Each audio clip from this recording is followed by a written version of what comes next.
Hello guys. Ray optics का next topic हम लेते हैं रिफ्लेक्शन ऑफ लाइट। और इससे हमने पहले लेक्चर्स में हमने पढ़ा था अबाउट रिफ्लेक्शन ऑफ लाइट। तो कंप्लीट हमने रिफ्लेक्शन ऑफ लाइट में रिफ्लेक्शन ऑफ लाइट होता क्या है, लॉज ऑफ रिफ्लेक्शन क्या होते हैं, मिरर के थ्रू रिफ्लेक्शन, इमेज का फॉर्मेशन एंड मोस्ट इंपॉर्टेंट हमने पढ़ा था mirror equation, mirror formula and magnification of spherical mirror. तो अब हम यहाँ पे पढ़ेंगे रिफ्लेक्शन ऑफ लाइट। और रिफ्लेक्शन ऑफ लाइट पे बेस्ड अपने डेली लाइफ फेनोमेनन क्या होते हैं, रिफ्लेक्शन से जो लॉज हैं, रिफ्लेक्शन के लॉज है वो हमारे लिए किस तरह से यूजफुल है, वो हम अभी यहाँ पे डिटेल में पढ़ेंगे। रिफ्लेक्शन ऑफ लाइट देखिए क्या रिप्रेजेंट करता है।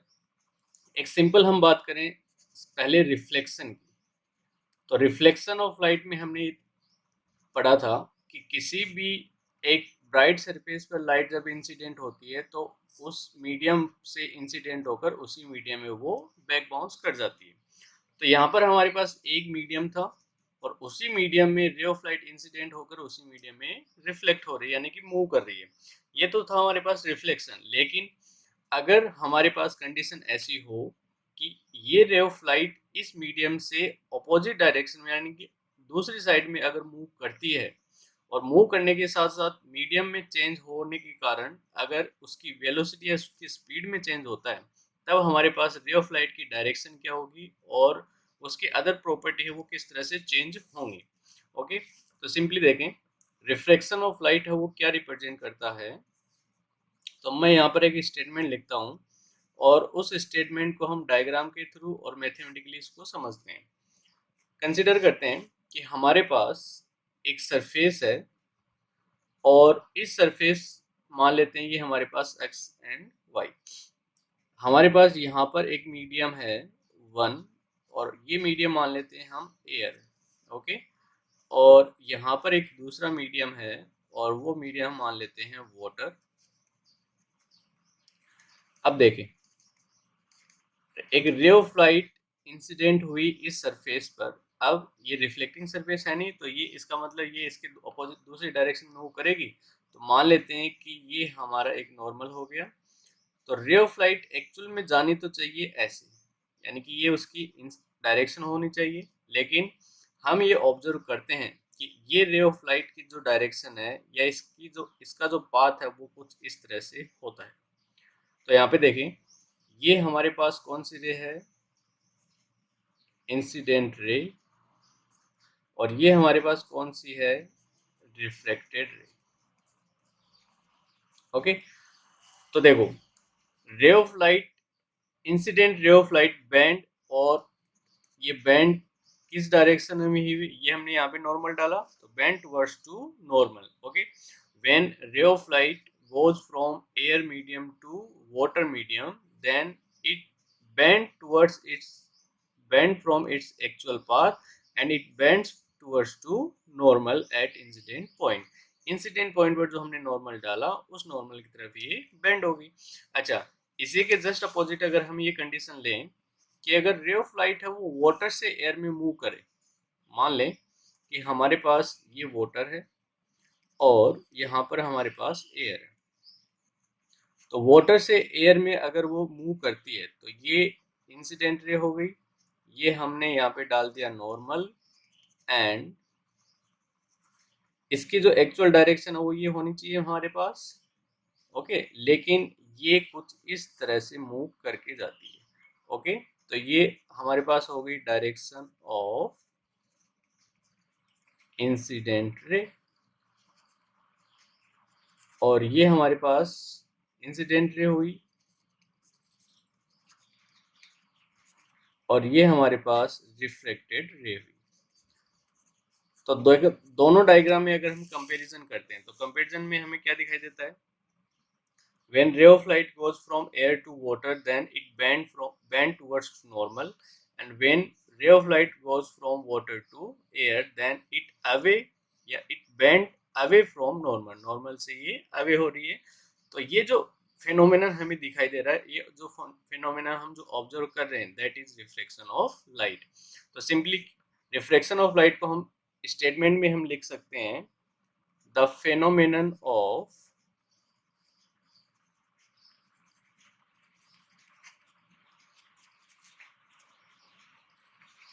change in direction of path, change in direction of path of ray of light when it goes from one medium to another medium, right. तो ये एक सिंपल डेफिनेशन हम भी दे सकते हैं रिफ्लेक्शन ऑफ लाइट की। तो ये एक सिंपल फिनोमेना है जिसमें डायरेक्शन ऑफ पाथ ऑफ रे ऑफ लाइट की पाथ की जो डायरेक्शन है वो चेंज हो जाएगी। जब कब चेंज होगी? जब वो one medium to another medium move करेगी, राइट। अब देखो यहाँ पर हम कुछ इससे बेसिक रिलेटेड चीजें पढ़ते हैं। अगर रे ऑफ लाइट है वो एयर टू वाटर जाती है, तो एयर जो है हमारे पास है वो कौन सा मीडियम है? रेयरर। रेयरर मीडियम कौन सा होगा? जहां पर पार्टिकल हैं वो एक दूसरे से अवे होंगे। और यहाँ पर वाटर है वो हमारे पास कौन सा मीडियम है? डेंसर। और डेंसर मीडियम कौन सा है? जिसमें पार्टिकल हैं वो एक दूसरे के क्लोज है। अब सिंपल सी एक बात है, हमारे पास रेयर मीडियम में वेलोसिटी ऑफ लाइट है वो ज़्यादा होगी कंपेरिजन टू डेंसर मीडियम। तो इसका मतलब अगर यहाँ पर मान लें कि ये वेलोसिटी यहाँ पर v1 है और यहाँ पर वेलोसिटी है वो v2 है, तो इसका मतलब हम यहाँ पे क्या रिप्रेजेंट कर सकते हैं? v1 is greater then v2। Okay, तो सिंपली हम यहाँ पे रिप्रेजेंट कर रहे हैं कि when ray of light goes from rarer to denser medium then it bend towards to normal, and when it goes from denser to rarer medium then it away from the normal। Okay, तो यहाँ पर देखो हम कुछ points observe करेंगे। Reflection में हमने पढ़ा था नॉर्मल और इंसिडेंट रे के भी जो एंगल बनता है वो एंगल ऑफ इंसिडेंस होता है। तो ये हमारे पास एंगल ऑफ इंसिडेंस कितना हुआ? आई। नॉर्मल और रिफ्लेक्टेड रे की भी जो एंगल बनेगा ये एंगल होगा एंगल ऑफ रिफ्लेक्शन। सेम यहाँ पे देखें, ये भी है, ये हमारे पास क्या है? Angle of incidence. और ये हमारे पास क्या है? Angle of reflection. क्लियर? तो यहाँ पे देखें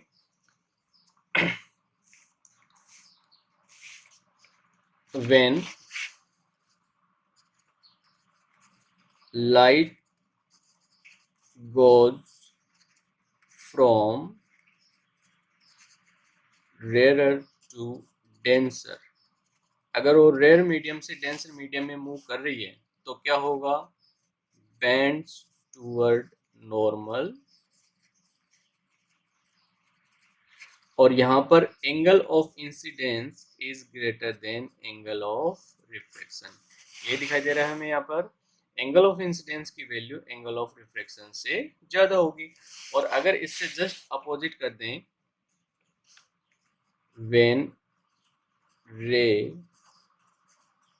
goes from denser to rarer then bend away from normal, तो ये नॉर्मल से अवे बेंड हो जाएगी। तो इसका मतलब angle R is greater than angle I। यहाँ पर एंगल R की जो वैल्यू है वो एंगल I से ग्रेटर होगी। क्लियर? अब देखो यहाँ पे हम लॉज ऑफ रिफ्लेक्शन यूज लेंगे और उनसे हम ये प्रूव कर सकते हैं। अगर जैसे कई बार स्टूडेंट ये क्वेश्चन पूछते हैं कि Y ray of light bend towards to normal when it goes from rare to denser medium and why it away from normal when it goes from denser to rare medium। तो ये law of reflection से हम prove कर सकते हैं कि ऐसा क्यों होता है कि जब रेयर से डेंसर मीडियम में वो मूव करती है तो वो नॉर्मल की तरफ बेंड होती है, और जब वो डेंसर टू रेयर मीडियम में मूव करती है तो away from the normal bend होती है। ओके, तो यहाँ पे देखें रिफ्लेक्शन में कुछ पॉइंट्स हम लेते हैं। तो यहाँ पे सबसे पहले हम लेते हैं लॉज ऑफ रिफ्लेक्शन।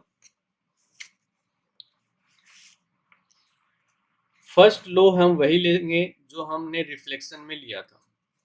रिफ्लेक्शन का फर्स्ट लॉ हमने लिया था incident ray, normal and reflected ray lie in same plane. तो सेम यहाँ पे हम लॉज ऑफ रिफ्लेक्शन ले सकते हैं।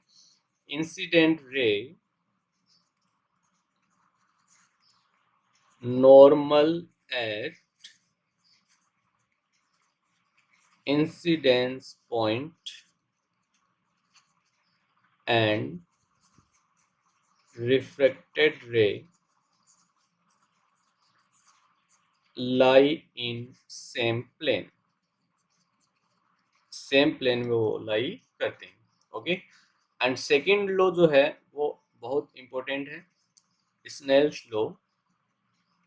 ये लॉ ऑफ रिफ्लेक्शन का सेकेंड लॉ है, जिसको हम स्नेल लॉ के नाम से भी जानते हैं. देखो स्नेल लॉ क्या रिप्रेजेंट करता है. यहाँ पर एक तीन छोटे छोटे मैं या तीन डायग्राम लेता हूँ. देखो मान लेते हैं कि ये हमारे पास एक मीडियम 1 है और ये हमारे पास एक मीडियम 2 है. ये रे ऑफ लाइट इंसिडेंट हुई और ये हमने नॉर्मल डाल दिया, और मान लेते हैं कि ये इस नॉर्मल की तरफ बेंड हो रही है. तो बेंड हो रही है तो इसका मतलब हम समझ जाएंगे कि ये हमारे पास रेयर मीडियम है और ये हमारे पास डेंसर मीडियम है. ये एंगल हमारे पास है आई और ये एंगल है मान लिया आर. ये R1 मान ले और ये मान ले हम I1 मान ले. ओके. सेकेंड केस, यहाँ पर एंगल ऑफ इंसिडेंस को मैं थोड़ा सा बढ़ा देता हूँ और उसी मैनर में एंगल ऑफ रिफ्लेक्शन भी इंक्रीज हो जाएगा. I2 और R2, ये मीडियम 1 और ये मीडियम 2. ओके. इसी के साथ तो देखो स्नेल लॉ क्या रिप्रेजेंट कर रहा है. Snell law angle of incidence and angle of reflection का एक रेशियो रिप्रेजेंट करता है, और ये रेशियो हमेशा कांस्टेंट होता है, यानी कि ये रेशियो ओनली डिपेंड करता है मीडियम पर. अगर मीडियम सेम है तो हमारे पास जो रेशियो होगा वो सेम होगा. तो स्नेल लॉ क्या रिप्रेजेंट कर रहा है, साइन एंगल ऑफ या ratio of sine of angle of incidence and sine of angle of refraction is a constant. और कांस्टेंट को हम रिप्रेजेंट करते हैं रिफ्रैक्टिव इंडेक्स. ओके. तो ये स्नेलो का स्टेटमेंट है. अब देखो इस स्टेटमेंट को हम मैथमेटिकल फॉर्म में लिखना चाहें तो ratio of sine of angle of incidence. तो sine of angle of incidence कितना हमारे पास, sine I1 upon sine of angle of reflection. Angle of reflection कितना अपने पास, R1. इसको हम लिख सकते हैं रिफ्रैक्टिव इंडेक्स. अब रिफ्रैक्टिव इंडेक्स को हम लिखते हैं एन से, कई जगह म्यू से भी लिखा जाता है. ओके. तो यहाँ पे देखो रे ऑफ लाइट 1 से कहाँ पे आ रही है, 2 में, तो इसको हम सिंपली लिखते हैं N21. ओके. अच्छा, इसको अगर हम इस डायग्राम से लिखना चाहिए स्नेल लॉ को हम, तो ये क्या लिखेंगे, sign I2 upon sine R2, और मीडियम वही हमारे पास 1 2, तो इसको भी हम क्या लिखेंगे, N21. तो देख सकते हैं यहाँ पर हमारे पास ये रेशियो और ये रेशियो दोनों एक ही क्वांटिटी यानी कि एक ही वैल्यू के इक्वल है, जिसको हम एक रिप्रेजेंट कर रहे हैं कांस्टेंट. यानी कि ये वैल्यू हमेशा कांस्टेंट रहेगी जब तक हमारे पास क्या नहीं हो, मीडियम सेम नहीं हो. ओके. तो इस क्वांटिटी को हम रिप्रेजेंट करते हैं रिफ्रैक्टिव इंडेक्स से. तो रिफ्रैक्टिव इंडेक्स देखो क्या रिप्रेजेंट करेगा, किसी भी मीडियम में रे ऑफ लाइट की स्पीड का रेशियो जो है वो रिफ्रैक्टिव इंडेक्स रिप्रेजेंट करता है. ये आगे हम डिटेल में लेंगे. तो स्नेल लॉ रिप्रेजेंट करता है कि हमारे पास एंगल ऑफ इंसिडेंस है और एंगल ऑफ रिफ्लेक्शन है, तो दोनों का जो रेशियो आएगा वो एक कांस्टेंट के इक्वल आएगा, और वो जो कांस्टेंट होगा वो कांस्टेंट हमारा रिफ्रैक्टिव इंडेक्स होगा. क्लियर. अब देखिए यहाँ पर रिफ्लेक्शन में कुछ क्वांटिटीज हैं वो वेरी करती हैं, कुछ क्वांटिटीज हैं वो वेरी नहीं करती, और वो क्वांटिटीज क्या क्या होंगी वो देखते हैं. तो देखें रिफ्लेक्शन में और रिफ्लेक्शन में तीन क्वांटिटीज हम ले सकते हैं, velocity, velocity, wavelength and frequency. Okay. देखें इन रिफ्लेक्शन